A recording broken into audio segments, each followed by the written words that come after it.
اعوذ باللہ من الشیطان الرجیم بسم اللہ الرحمن الرحیم اللہم صلی علی محمد وعلی آل محمد کما صلیت علی ابراہیم وعلی آل ابراہیم انک حمید مجید۔ غسل کا بیان، کتاب الغسل،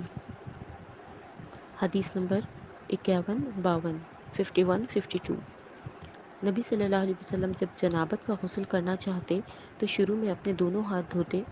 پھر نماز کے وضو کی طرح وضو کرتے، پھر اپنی انگلیاں پانی میں ڈال کر بالوں کی جڑوں کا خلال کرتے، پھر دونوں ہاتھوں سے اپنے سر پر 3 چلو پانی ڈالتے، پھر پورے بدن پر پانی بہا لیتے تھے۔ یہ حضرت عائشہ رضی اللہ تعالیٰ عنہ اما عائشہ ہم سے فرماتی ہیں،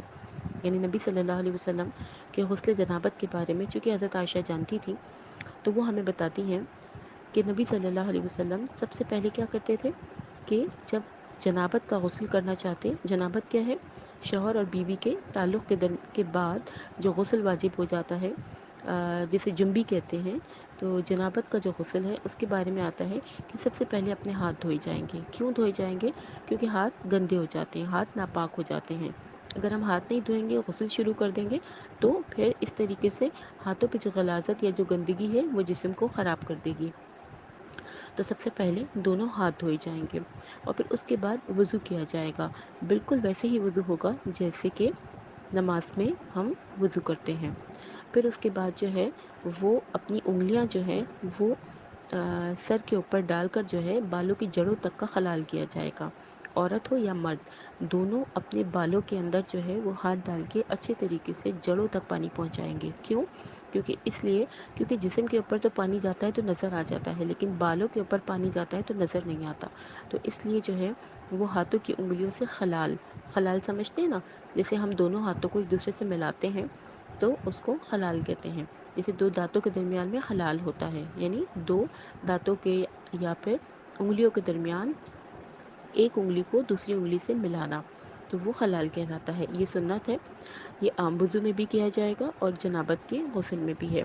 تو دوبارہ دیکھتے ہیں جنابت کا غسل کیا تھا۔ سب سے پہلے دونوں اپنے ہاتھ دھوئے جائیں گے، اس کے بعد وضو کیا جائے گا اور پھر انگلیوں کو بالوں کی جڑوں تک پہنچایا جائے گا، خلال کیا جائے گا، اور پھر اس کے بعد جو ہے دونوں ہاتھوں سے اپنے سر پر 3 چلو پانی نبی صلی اللہ علیہ وسلم ڈالتے تھے۔ کیوں ڈالتے تھے؟ اس لیے کہ بال جو ہے ان کی جڑ جڑ تک پانی پہنچ جائے، اور اللہ کے رسول یہاں پہ 3 ہاتھ بھر کے ڈالتے تھے، اور اس کے بعد آخر میں کیا کرتے تھے؟ پورے بدن پر پانی بہا لیتے تھے، یعنی کہ اس طرح بہاتے تھے کہ جسم کا کوئی عضو جو ہے وہ سوکھا نہ رہے، یعنی خشک نہ رہے۔ بالکل اسی طریقے سے حضرت میمونہ جو ہے، جو کہ نبی صلی اللہ علیہ وسلم کی زوجہ محترمہ ہیں، تو وہ بھی نبی صلی اللہ علیہ وسلم کے غسل کے بارے میں فرماتی ہیں کہ ایک دفعہ میں نے ان کے غسل کا پانی رکھا تو آپ نے پہلے دائیں ہاتھ سے بائیں ہاتھ پر پانی ڈالا، یعنی سیدھے ہاتھ سے پہلے پانی لے کر الٹے ہاتھ پر ڈالیں گے، یعنی ہاتھ صاف کریں گے۔ دونوں ہاتھ جب دھل گئے تو اس کے بعد کیا کریں گے؟ اب شرم گاہ جو ہے اپنی، اس کی صفائی کی جائے گی۔ کس طرح کی جائے گی؟ کہ شرم گاہ پہ پانی ڈالا جائے گا تاکہ کوئی گندگی لگی ہے تو وہ صاف ہو جائے۔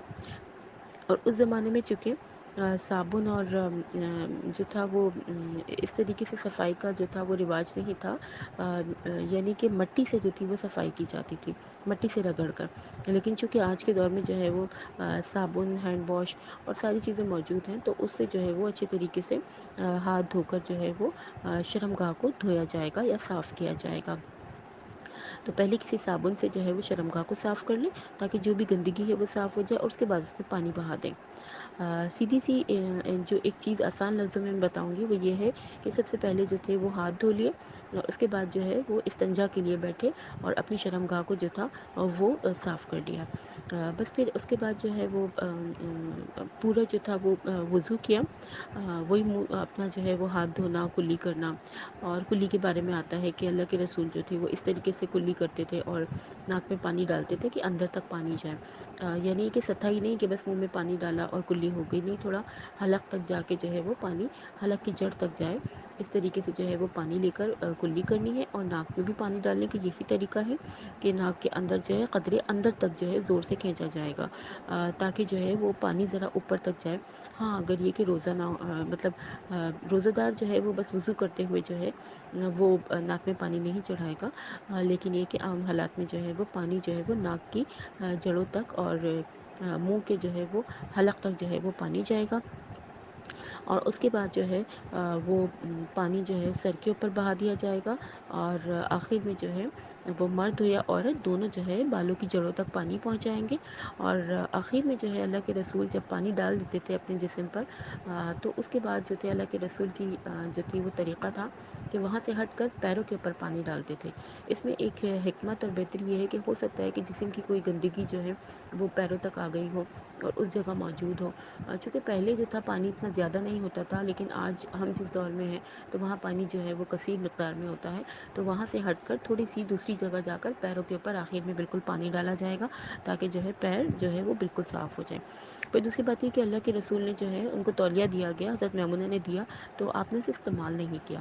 ایک جگہ آتا ہے کہ آپ نے استعمال کیا تھا، ایک جگہ آتا ہے کہ آپ نے استعمال نہیں کیا تھا۔ اس کا مطلب یہ کہ دونوں آپشنس ہیں، اگر استعمال کرنا چاہیں سردی ہے تو کر سکتے ہیں، نہیں کرنا چاہیں تو نہیں بھی کر سکتے، دونوں چیزیں جو ہے وہ سنت سے ثابت ہیں۔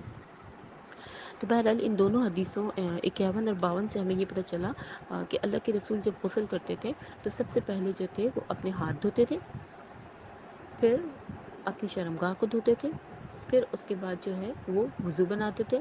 اس کے بعد سر کے اوپر پانی ڈال کے اچھی طرح بالوں کا خلال کرتے تھے، اور اس کے بعد آخر میں پانی جو تھا وہ سر پر اور پورے جسم پہ بہا لیتے تھے۔ تو یہ سنت طریقہ ہے غسل کا۔